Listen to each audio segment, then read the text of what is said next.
আসসালামু আলাইকুম ওরহমতুল্লাহি ওবারাকাতুহু। আজকের ভিডিওতে আমরা এমন একজন সাহাবী সম্পর্কে জানব যিনি মাত্র ৩০০ জন সৈনিক নিয়ে রোমান সাম্রাজ্য জয় করতে চেয়েছিলেন।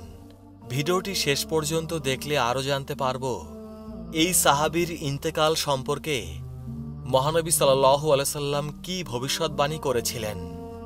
জায়েদ আল খাইর সম্পর্কে প্রিয়নবী সাল্লাল্লাহু আলাইহি সাল্লাম বলেছেন, শাবাশ, কি দারুণ বুদ্ধি ও সাহস তোমার! তোমার সাহস ও সংকল্প দেখে সত্যি আমি মুগ্ধ। প্রচুর ঘোড়ার মালিক হওয়ার কারণে জাহিলি যুগে মানুষ তাকে এ নামেই ডাকত, অর্থাৎ ঘোড়াওয়ালা জায়েদ। পক্ষান্তরে ইসলাম গ্রহণ করার পর প্রিয়নবী সাল্লাল্লাহু আলাইহি সাল্লাম তার নাম পরিবর্তন করে রাখেন প্রচুর কল্যাণওয়ালা জায়েদ, অর্থাৎ জায়েদুল খাইর। সাইবানী বর্ণনা করেছেন, এক বৃদ্ধ বলেন, একবার আমের গোত্রের মানুষ আক্রান্ত হল ভীষণ খরা আর দুর্ভিক্ষে। অনাবৃষ্টির ফলে জমিনের ফসল ও শস্য সব শুকিয়ে গেল। এমনকি ঘাস পাতার অভাবে না খেয়ে আমাদের পশুপালের ওলানগুলো দুধ শূন্য হয়ে গেল। এই রকম ভয়াবহ দুর্দিনে আমাদের এক ব্যক্তি এলাকা ছেড়ে পরিবারবর্গকে নিয়ে ইরাকের হীরা অঞ্চলে পাড়ি জমাল। স্ত্রী ও সন্তানদের সেখানে রেখে তাদের নির্দেশ দিল, আমি না ফেরা পর্যন্ত তোমরা এখানেই আমার অপেক্ষা করবে। আর সে নিজে এই মর্মে শপথ করল যে সম্পদ অর্জন না করে কিছুতেই সে ফিরে আসবে না, প্রয়োজন পড়লে জীবন বিলিয়ে দেবে। এরপর সে আবশ্যক পাথেয় হিসেবে কিছু খাদ্য আর পানি নিয়ে বেরিয়ে পড়ল এবং পুরো দিন হাঁটতে থাকল। সন্ধ্যা যখন ঘনিয়ে এলো, সামনে একটা তাঁবু দেখতে পেল। সেই তাঁবুর নিকটেই একটি ঘোড়ার বাচ্চা বাঁধা ছিল। সে মনে মনে বলল, এটাই হবে আমার প্রথম গনিমত। সে ঘোড়াটির কাছে এগিয়ে গেল এবং তার বাঁধন খুলে ফেলল। ঘোড়ার পিঠে যেই চড়তে যাবে, এমন সময় একটা কণ্ঠস্বর শুনে সে থমকে দাঁড়াল। সেই কণ্ঠস্বরটি বলল, ঘোড়াটি রেখে ভালোই ভালোই চলে যাও, তোমাকে জানে মারলাম না। এরপর সে ঘোড়া ফেলে যান বাঁচানোর চিন্তায় তাড়াতাড়ি চলে গেল। এরপর সে আবার হাঁটতে শুরু করল। 7 দিন হাঁটতে হাঁটতে যেখানে গিয়ে থামল সেখানে ছিল একটা উটের খোয়ার। তার পাশে বিরাট এক তাঁবু, যার মধ্যে দেখা যাচ্ছিল চামড়ার তৈরি দামি ও গোলাকার আরও একটি ছোট তাঁবু। এই তাঁবুর মাধ্যমে ইঙ্গিত পাওয়া যায় এই তাঁবুর মালিক সম্পদশালী ও ধনী। সে মনে মনে ভাবল, এই যে এত বড় খোয়ার এখানে তৈরি করা হয়েছে, নিশ্চয়ই এখানে অনেক উটও থাকে, এবং এই যে বিশাল ও দামি তাঁবু, অবশ্যই এখানে অনেক লোকও থাকে। সে তাঁবুর ভেতরের দিকে তাকাল। সূর্য তখন অস্ত যাচ্ছিল, ফলে আবছা আলো ও আধারের মাঝে ভেতরে দেখতে পেল অতি বৃদ্ধ একজন মানুষকে। বৃদ্ধ যেন কিছুই আঁচ করতে না পারে এমন আস্তে আস্তে তার পেছনে গিয়ে সে চুপচাপ বসে গেল। কিছুক্ষণের মধ্যেই সূর্য ডুবে গেল। তখনই উত্তম ও অনেক উঁচু এক ঘোড়ার পিঠে চড়ে এক ব্যক্তি সেখানে হাজির হল। এমন উঁচু, লম্বা ও বিশাল দেহের অশ্বারোহী এর আগে একজনও তার চোখে পড়েনি। তার ডানে বামে পায়ে হেঁটে এলো 2 জন গোলাম। সঙ্গে ছিল শখানেক উটের এক বিশাল পাল, যার সামনে ছিল বিরাট একটা মর্দা সর্দার উট। এই সর্দার উটটি বসে পড়লে তাকে দেখে তার আশেপাশের সকল উটনি বসে পড়ল। তখন সেই লোকটি এক গোলামকে একটা মোটা উটনির দিকে ইশারা করে বলল, এর দুধ দোয়াও এবং মুরব্বিকে পান করাও। নির্দেশ মতো গোলাম সেই উটনির দুধ দোয়ালো এবং দুধে পূর্ণ পাত্রটি বৃদ্ধের সামনে রেখে চলে গেল। বৃদ্ধ লোকটি 1 বা 2 ঢোক দুধ পান করে পাত্রটি রেখে দিল। লোকটি বলল, যে ব্যক্তিটি সংসার ছেড়ে চলে এসেছে সে হামাগুড়ি দিয়ে চুপি চুপি দুধের দিকে এগিয়ে গেল এবং পাত্রটি নিয়ে বাকি সবটুকু দুধ খেয়ে ফেলল। কিছুক্ষণের মধ্যে গোলাম এসে খালি পাত্রটি নিয়ে গেল এবং অশ্বারোহী সেই লোকটিকে উদ্দেশ্য করে বলল, হে আমার মুনিব, মুরব্বি তো সব দুধ পান করে পাত্র খালি করে ফেলেছে। এটা শুনে লোকটি খুশি হয়ে গোলামকে বলল, এবার ওই উটের দুধ দোয়াও এবং আবার মুরব্বির সামনে রেখে এসো। গোলামটি নির্দেশ মতোই সব কাজ করল। মুরব্বি লোকটি এক ঢোক দুধ পান করে অমনি রেখে দিল, আর সেই সংসার ছেড়ে আসা লোকটি দুধে চুমুক লাগালো এবং অর্ধেকটা শেষ করে ফেলল। এবার অশ্বারোহী লোকটি তার গোলামকে নির্দেশ দিল, একটা বকরি জবাই করো। জবাই করা হয়ে গেলে লোকটি নিজেই সেটার এক অংশ ভুনা করে নিজ হাতে বৃদ্ধকে খাওয়ালেন। বৃদ্ধ খেয়ে পরিতৃপ্ত হয়ে গেলে তিনি নিজে দুই গোলামকে সঙ্গে নিয়ে খাওয়া শুরু করলেন। খাওয়া শেষ হয়ে গেলে অল্পক্ষণের মধ্যেই সবাই বিছানায় চলে গেল এবং গভীর ঘুমে বিভোর হয়ে নাক ডাকতে লাগল। সংসার ছেড়ে আসা সেই লোকটি বলল, আমি উঠে সেই বড়সড় মর্দা সর্দার উটটির রশি খুলে তার পিঠে চড়ে বসলে সঙ্গে সঙ্গেই সে চলতে শুরু করল, আর তাকে দেখে তার পেছনে পেছনে চলতে থাকল পুরো উটের পাল। সারা রাত অবিরাম চলতে থাকলাম। যখন দিনের আলো ফুটে উঠল, আমি চারদিকে তাকিয়ে তাকিয়ে দেখার চেষ্টা করলাম কেউ আমার অনুসরণ করছে কিনা, কিন্তু আমি কাউকেই দেখতে পেলাম না। এরপর আমি চলতেই থাকলাম। প্রায় দুপুর হয়ে গেল। আবার চারদিকে ফিরে তাকালাম। হঠাৎ বহুদূরে একটি পাখির মতো কোনো কিছু একটা দেখতে পেলাম। সেটা আমার দিকে এগোতে থাকলো আর বড় হতে থাকলো। একসময় আমার কাছে স্পষ্ট হয়ে উঠল সেটা কোনো পাখি নয়, বরং কোনো এক ঘোড়সওয়ার আমার উদ্দেশ্যেই ছুটে আসছে। একসময় আমি তাকে চিনতে পারলাম। এটা হচ্ছে সেই উঁচু লম্বা মোটাসোটা লোকটি। উটের পালের খোঁজে সে এতদূর ছুটতে ছুটতে এসেছে। সবকিছু যখন আমার কাছে স্পষ্ট হয়ে গেল, আমি সর্দার উটের পিঠ থেকে নেমে তাকে বেঁধে ফেললাম। আমি তীর ধনুক প্রস্তুত করলাম। উটটিকে পেছন দিকে রেখে তীর নিক্ষেপের প্রস্তুতি নিলাম। আমার এসব কীর্তিকলাপ দেখে লোকটি একটু দূরে থেমে গিয়ে বললেন, সর্দার উটটির রশি খুলে দাও। আমি বললাম, সেটা কিছুতেই সম্ভব নয়। আমি হীরা অঞ্চলে অসহায় ক্ষুধার্ত বিপদগ্রস্ত সন্তান ও স্ত্রীদের রেখে এসেছি। আমি শপথ করে বের হয়েছি যে ধন সম্পদ না নিয়ে খালি হাতে কিছুতেই ফিরে যাব না। দরকার হলে আমি জীবন দিয়ে দেব। তিনি অত্যন্ত রাগ ও ধমকের সুরে বললেন, সর্দার উটের রশি খুলে দাও, না হলে তোমাকে এখানেই জীবন দিতে হবে।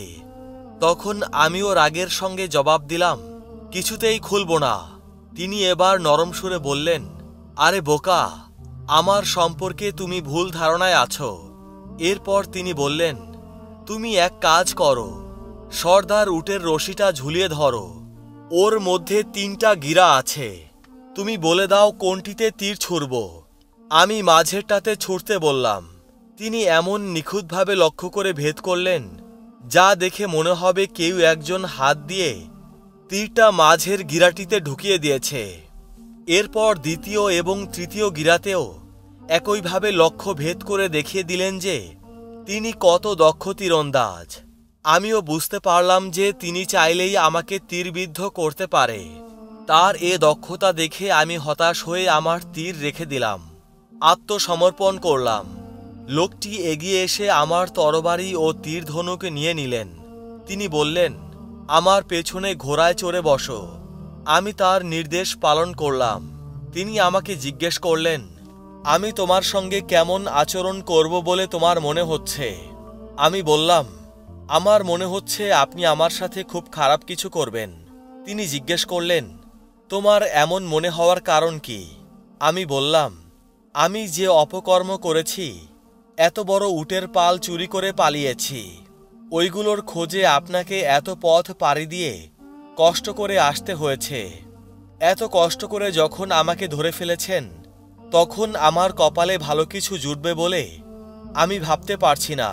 তিনি বললেন, তুমি ভাবছো আমি তোমার সঙ্গে খারাপ আচরণ করব।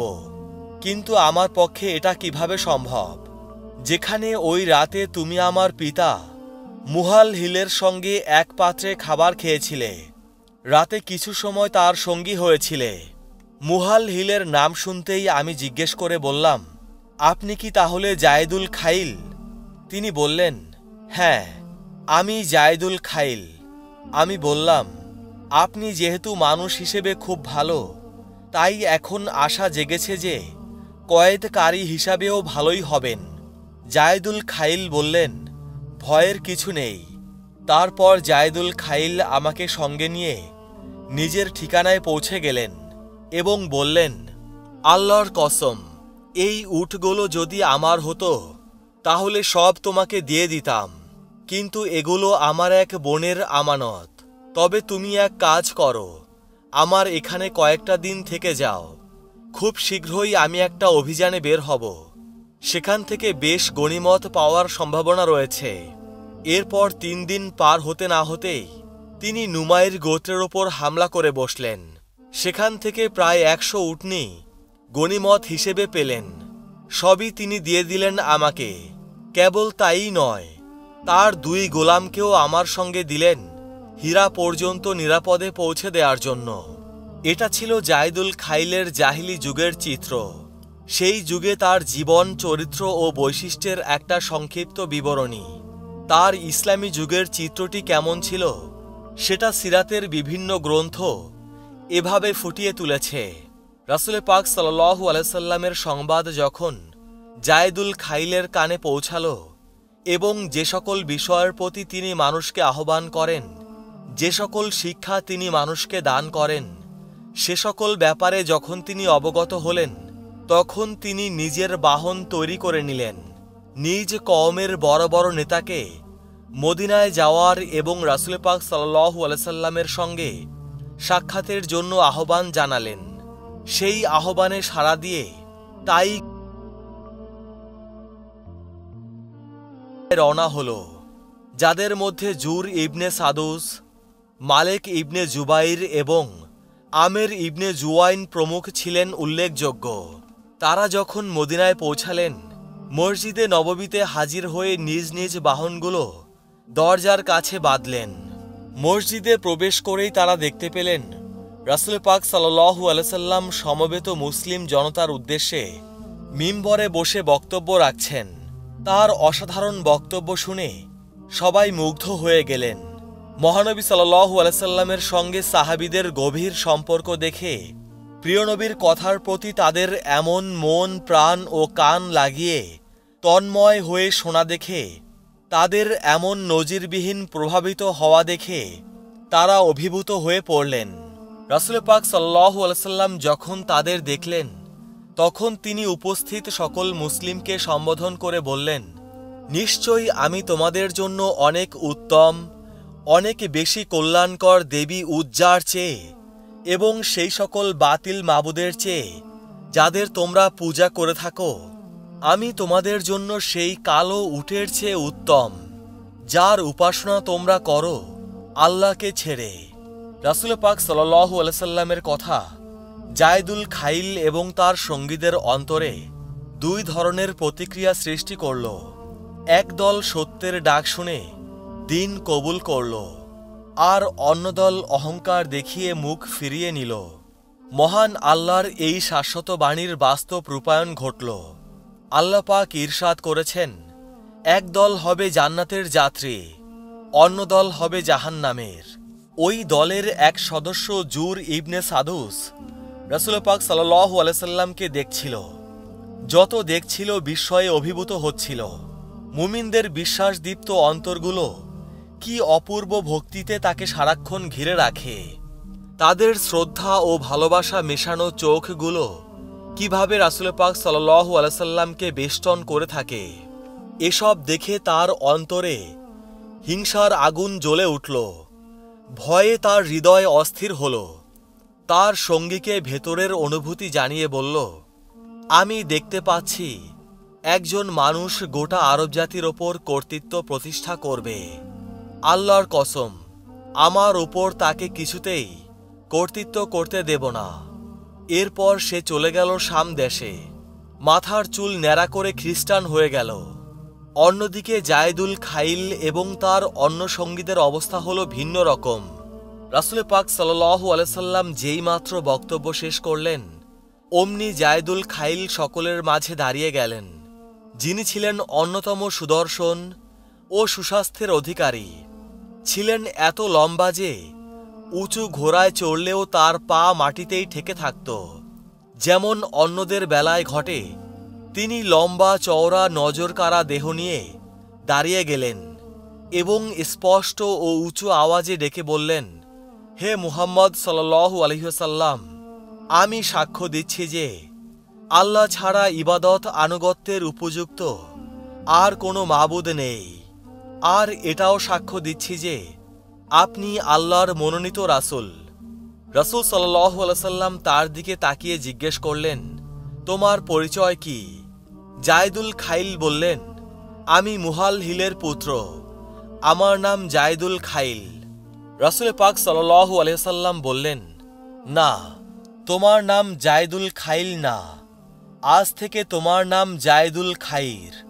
জায়েদুল খাইল মানে ছিল ঘোড়াওয়ালা জায়েদ, আর জায়েদুল খাইর মানে হল কল্যাণওয়ালা জায়েদ। সকল প্রশংসা সেই আল্লাহর, যিনি তোমাকে তোমার সমতল ও পাহাড় ঘেরা অঞ্চল থেকে এতদূর টেনে এনেছেন এবং ইসলাম গ্রহণ করার জন্য তোমার হৃদয়কে কোমল করেছেন। সেদিন থেকেই জায়েদুল খাইল পরিচিত হলেন নবীজির দেওয়া নাম জায়েদুল খাইর নামে। এরপর রাসূল পাক সাল্লাল্লাহু আলাইহি সাল্লাম তাকে নিয়ে গেলেন নিজের বাড়িতে। সেখানে উপস্থিত ছিলেন ওমর রাদিয়াল্লাহু তাআলা আনহু এবং আরও কয়েকজন সাহাবী।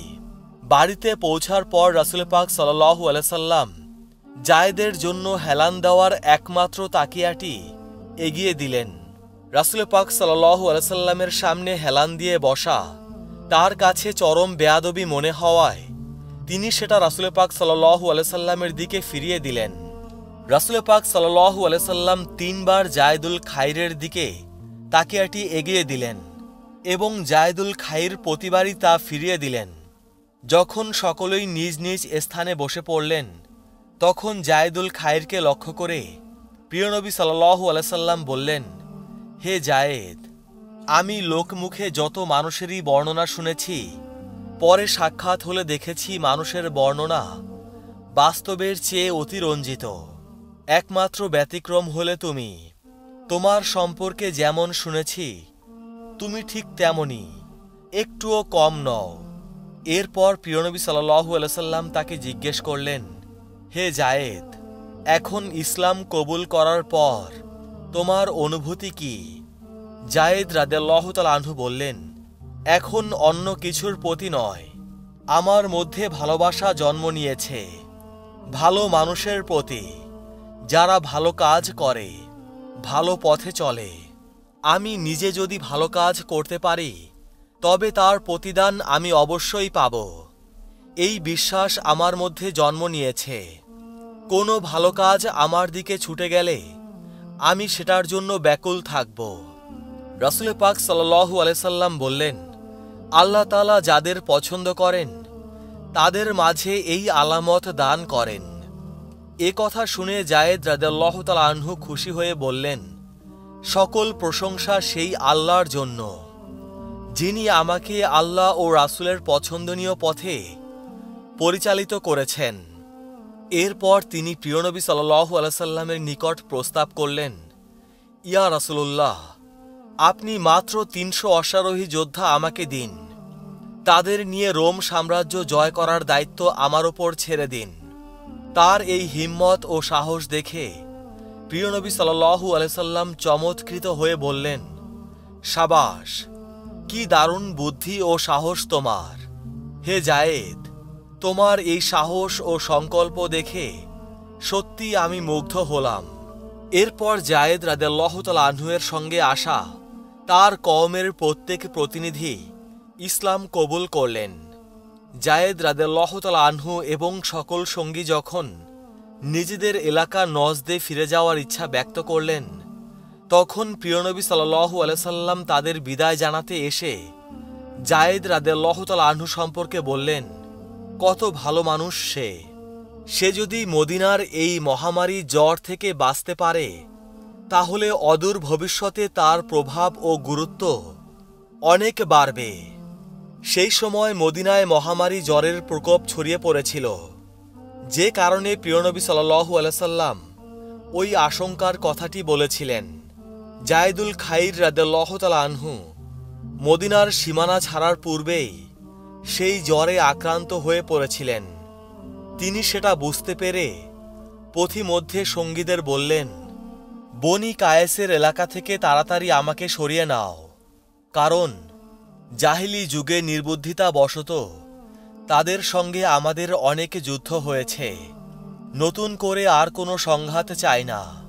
আমি আল্লাহর নামে শপথ করে বলছি, জীবন থাকতে কোনো মুসলিমের বিরুদ্ধে আমি আর লড়াই করব না।